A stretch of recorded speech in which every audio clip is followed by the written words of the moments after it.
Well, friends, you may have noticed if you looked ahead in your bulletin this morning that the title of the sermon today is Jacob Wrestles with Blank. And it is that way on purpose. It's not some kind of bulletin blooper as if we've missed the editing process for you grammar police out there. It is my subtle attempt, my feeble attempt even, to try to get us to engage this text, a familiar one, with fresh eyes and fresh ears and fresh hearts. But it is difficult. It's not easy to tell a familiar story. In fact, if I were to stand up to you right now and simply say, let me tell you a story about 3 little pigs, you would know right away, wouldn't you, that the wolf is the villain in this particular story and that brick houses are better than straw ones. In the same way, if I brought up Cinderella, this is also a story you probably know by heart, and you're not likely to sit on the edge of your seat wondering who owns that glass slipper. And when that cool carriage, pumpkin-like thing, comes rolling onto the scene, you're probably not going to be surprised either, right? We know the story. Stories like these and others are ones that are so familiar that even as we love them, we almost know them too well. We hear them, but we don't really listen. Kind of like people who live in beautiful places like up in the mountains or out by the ocean. After having lived there for a while, you might still appreciate the beauty, but gone are the days of that first visit and the wonder that it sparked.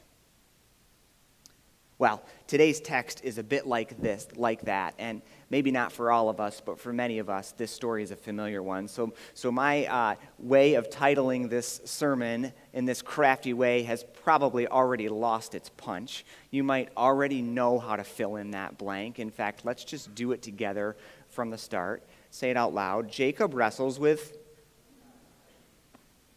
who? Are you sure?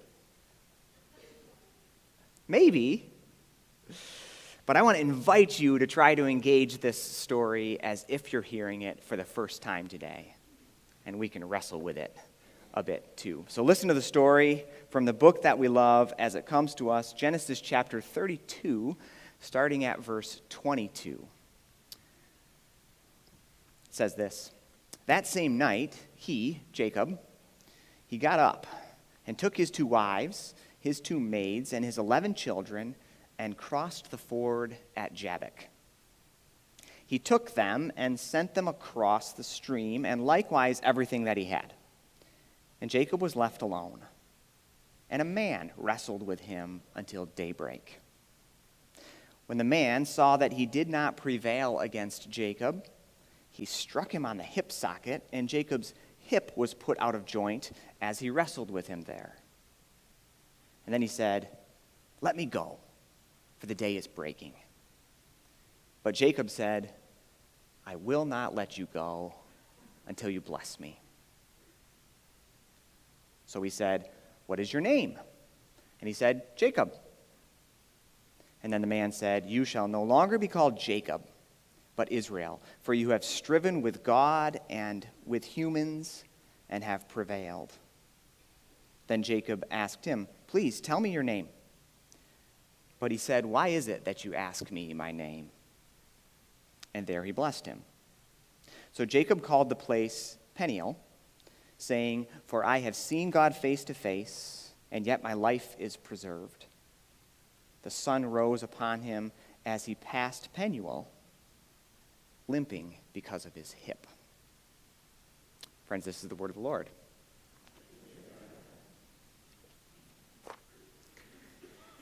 It was Winston Churchill in the year 1939 who coined a phrase that just might be a fitting description of our text this morning. Speaking of a nearby nation and their peculiar behaviors in the world, he said that they are like a riddle wrapped in mystery, hidden inside an enigma. They are like a riddle wrapped in mystery, hidden inside an enigma. For most of my life, I thought that was the definition of a woman.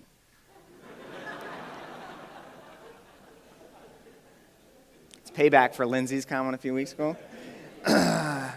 You called men odd. Okay.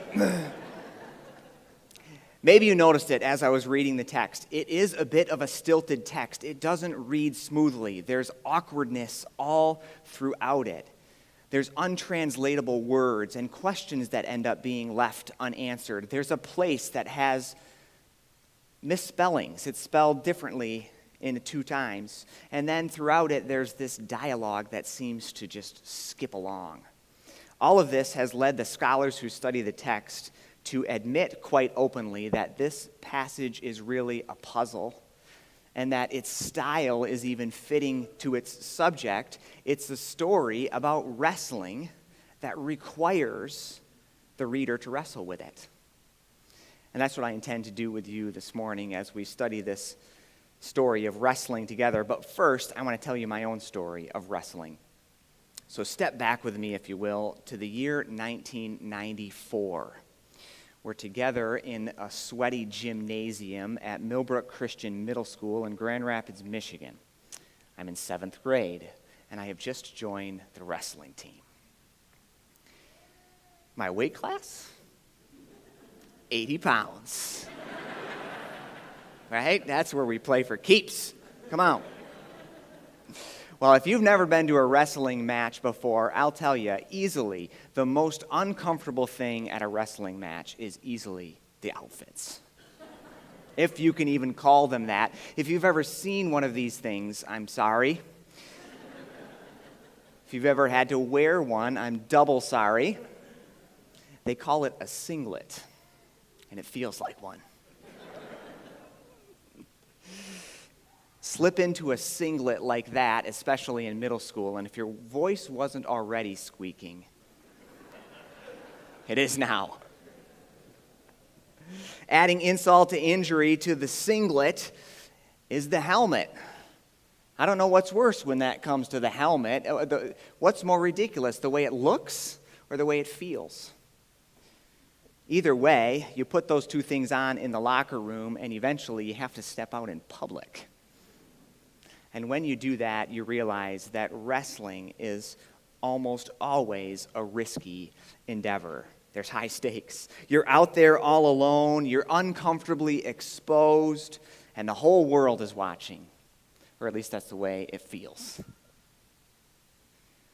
Now, I may not have been able to articulate it then, back in 7th grade, but it was then, in 7th grade, that I learned that wrestling is almost never only about the opponent that stands before you on the other side of the mat. Whether we're wrestling in sport or in real life, you cannot wrestle with people or with things without also wrestling with God and with your very own self. It's that kind of complicated and almost always so. And really, sports or no sports, the other thing I've learned is that you really can't get through life without wrestling. Everybody wrestles, and it's almost always complicated. We wrestle with whatever it is before us, and at the same time, we're wrestling with God, and we're wrestling with others, and we're wrestling with our very own selves. You know the wrestlings. Maybe you're wrestling right now. For you, it might be a kind of lingering loneliness or an aching grief or a deep hurt that haunts you in a way that really only hatred can. Maybe for you, the wrestling is the news of a new medical diagnosis or a kind of worry that just won't quit. Maybe for you, it's an ever-present pressure to conform or to fit in or some other kind of pressure that I don't even know to name. Maybe the pressure for you is a deep desire or even a kind of need to do something important, but you're too afraid to do it. Whatever the wrestling is, you know it better than I do, and it's complicated, isn't it? In wrestling with that, you're wrestling with yourself, and you're wrestling with God, and you're wrestling with others too. And with that in mind, I want to invite you to take a few stabs at filling in the blank to our sermon today. And we'll start with one that's a little bit atypical. What if Jacob wrestled with just a man? What if it was just a man? After all, that's the most literal reading of the text as we have it. He wrestled with an ish, the Hebrew word for man, a common man. But it might be even more specifically that the man was a man called Esau. In fact, if it was, this would not be the first time that Jacob has wrestled with this person called Esau. Some wise people have said, in fact, that a text without a context is a pretext for a proof text. It's a bit of a mouthful of a saying. It's basically a fancy way of saying that we ought not to take a story, pull it out of its place, and interpret it outside of the story that it was originally placed in. And so I want to invite you to explore the story of Jacob beyond this wrestling scene. And we'll do it in 4 scenes, and I mapped it because it's kind of fun to see geographically. So we'll put this on the screen here. The first bit of Jacob's life is when he was born, like the rest of us, and it was in or near this place called Beersheba. But even before he's born, the Bible tells us he was already wrestling, and he was wrestling with this person called Esau. They were wrestling in their mother's womb. And they fought and fought. They even fought to find out who would be born first. And Esau seems to have won. Esau is the firstborn, but Jacob comes out literally clinging to his heel. And so he earns the name Jacob, which means heel grabber. Creative, right? The other half of his name means deceiver, or even he who cheats. And the rest of their time together in their homeland will be the stories of Jacob living into that second part. He's already grabbed the heel. Now he's going to deceive and cheat and steal his brother's birthright and his blessing. The birthright is the kind of family inheritance, the family name. And he does that by kind of tricking his brother into buying a bowl of soup, if you remember the story. The second bit is even more conniving. He literally dresses up as his brother Esau in Esau's clothes. He puts on animal fur so as to mimic Esau's hairiness, and he goes and stands before his blind father and tells him, "I'm Esau." And Isaac, his father, blesses him. He steals the blessing. These two things combine to make it so that Esau is now hating his brother Jacob. That's what the text literally says. And he hates him so much, he's starting to plot to kill him. And so Jacob has to flee, and he runs north, which brings us to scene number 2. He runs up through the promised land and way up northeast to a place called Haran, and this is where Uncle Laban lives. Long story short, up there, the deceiver continues to deceive, and he gets deceived. He marries 2 people, tricked on the first one, and he gets a bit of a taste of his own medicine. He stays up there for 20 years, and eventually, again, he has overstayed his welcome, and he's forced to flee. And so he goes south. Now he's coming back, and God actually tells him to go back to the land of your fathers, and so he's coming downward. And he knows that he's going down towards his brother Esau and that their relationship is still on the rocks. And so he sends word that he's coming. Esau sends word back that he's coming too to meet him. And he's coming with 400 men in tow. Sounds like he's prepped for war. And it literally terrifies Jacob. And they end up meeting at this place called the ford of the river Jabbok. And that's where this wrestling match happens. There's a wrestling with a stranger at midnight in this place. And we don't exactly know who it is, but it seems that it could very well be Esau. After all, they're approaching each other anyways, and they will meet together the very next day. Well, whatever happens in that wrestling match, it was a bit of a transformative event for Jacob, because the final scene is that Jacob and Esau really do meet face to face the next day.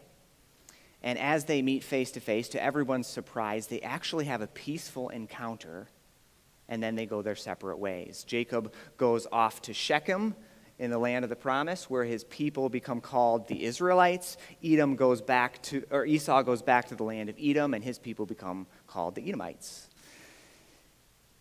But the interesting thing about what happens in that particular encounter is that not only does the wrestling match story end with Jacob saying this odd phrase of, "I have seen God face to face, and my life has been preserved," The very next day, he says a similar thing about his encounter with Esau.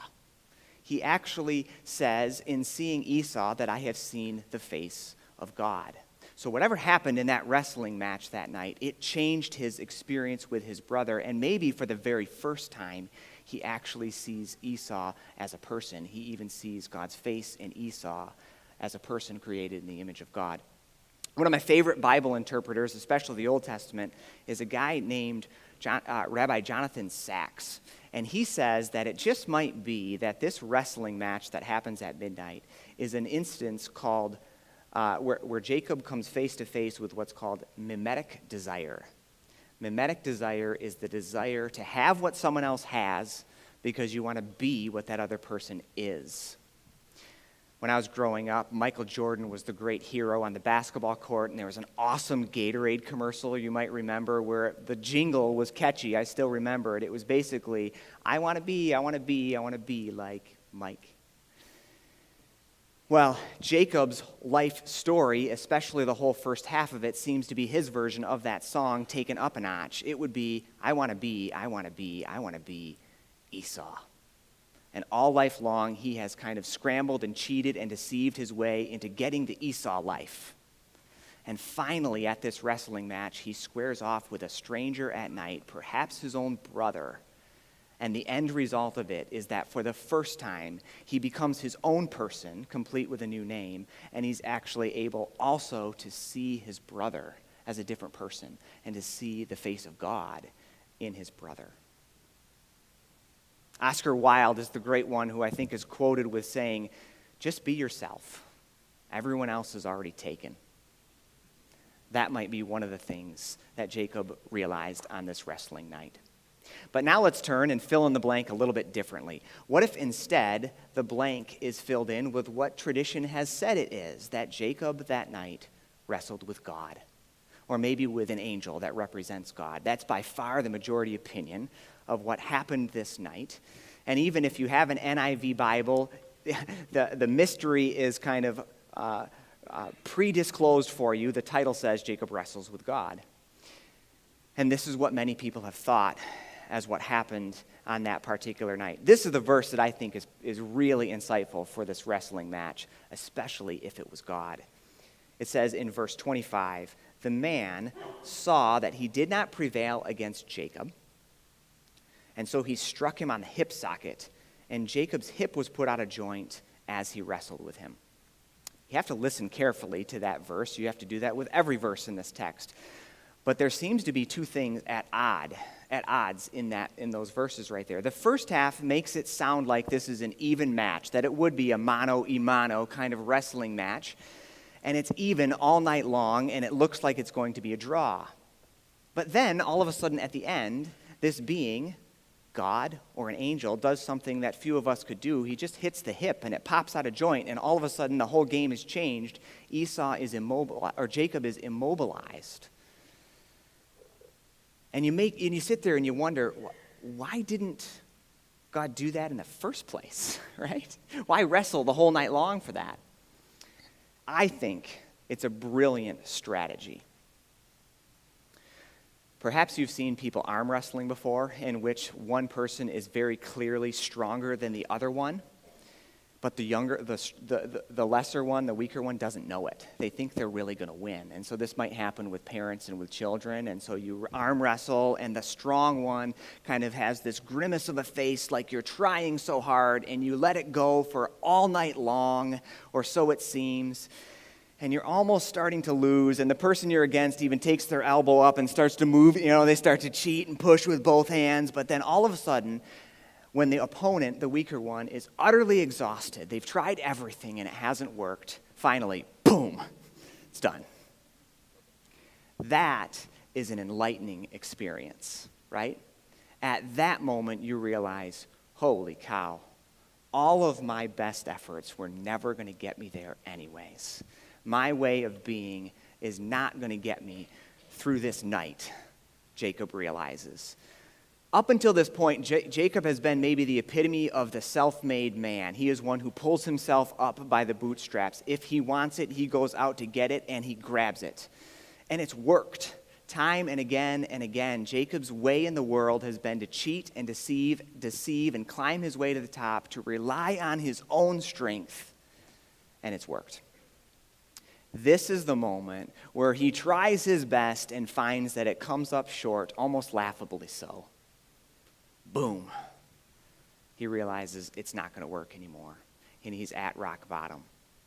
Alcoholics Anonymous seems to know this reality best. They have these 12 steps that lead to the change in our life, and the first 2 steps, one of them is to realize our own powerlessness, and the other is to realize our need for a higher power. And that seems to be happening right there with Jacob in this wrestling match at midnight. It seems to be that this is God's way of intervening in a way that only Jacob could finally realize. Jacob comes face to face with his own self and with his way of being in the world that just isn't going to work anymore. He is there that wrestling night with a past behind him that he has not yet faced and a future ahead of him that he just does not know how to live into. And so God meets him there and wrestles him to the ground and helps him to realize he's going to have to take a new way forward in life. Which brings us to the last way of filling in this blank. It could very well be that Jacob is also wrestling with his own self on this night. In fact, as I'm arguing, I think it's all 3 at the very same time. Jacob is wrestling with God, and he is wrestling with his relationship with Esau, and he is wrestling with his very own self in this moment at midnight. Now the key verse is this one. Verse 24 says, "Then he, the man, said, 'Let me go, for the day is breaking.' And Jacob says back, 'I will not let you go unless you bless me.'" This is the first moment after a full night of struggling together. This is the first moment where the wrestlers actually exchange words. And I think it's Jacob's conversion moment. Having tried his best and figured out that his way in the world wasn't working, God does what you might call a physical restraint. Have you ever seen this before? A person who is going wild in life and is a danger to themselves and to others ends up getting wrapped up by those who love them best, and you hold them, and you hold them, and you keep on holding them until they realize that they're going to have to take a different posture in the world. And that's what happens in this moment. So imagine the tone of voice that might have happened. The stranger, God, says, "Let me go. The day is dawning. The day is breaking." And you might think that this is like, so God is angry somehow and just simply trying to squash Jacob. He's some kind of great villain or a vampire. And it's like, "Let me go. I need to get back to the shadows." No, that's not what's going on here, especially not if the one who's wrestling is God or an angel who represents God. God knows of all people, and the scriptures repeatedly confirm that you cannot see the face of God and live. And so this is probably a word of compassion spoken to Jacob, saying, "Let me go, for the day is breaking. And it won't be well for you if that happens and I'm still here." I don't know if it's the tone of voice that was spoken in that particular moment, or if it was somehow that Jacob, in his wrestled, kind of immobilized spot, finally looks up and gets a glimpse through the darkness, a veiled glimpse of God's face, and he realized in that moment that God is not against him, bent on his destruction. God is instead bent on his becoming. He sees a glimmer, a smirk, a look of love that he's never realized before. God is holding him, and God has been with him all along, and God wrestles him to the ground because God loves him. And it's time to live differently.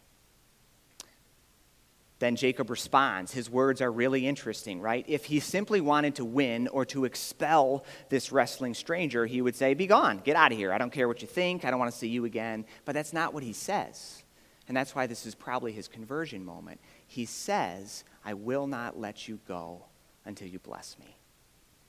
Seeing who this loving being is, he says, "I want to know what you think my future should be. I want to live into what you want me to be in this world. I want your blessing." And so God blesses him. It's a transformative event, and it's even a renaming event for him. All his life long, Jacob was previously the heel grabber, the one who deceived and cheated and found his way in the world by his own self-reliance. Now his new name will be Israel, and Israel means he strives with God. No longer will Jacob be one who grasps a blessing and keeps it for himself to the exclusion and well-being of others. He is going to be one who is blessed by God to be a blessing to others. And he walks away from that place with a limp. Now back to your wrestlings. I don't know what you're wrestling with this morning, but you do. And you probably know that the wrestling itself is not fun. Few people choose to wrestle, right? It's not fun to put on that ridiculous singlet and an outrageous headgear and step out in public or into real life. But we wrestle. And this story is the one that tells us that God wrestles too. That God is the God who wrestles. And in the wrestling, God is making us new. And the new identity that God is shaping in us is worth the whole night struggle or whatever it takes. And so if you're wrestling right now, or if a day comes in the near future where you find yourself wrestling, I suggest you take a page from Jacob's book. Cling to God until you hear the blessing. In the name of the Father, and of the Son, and of the Holy Spirit. Amen.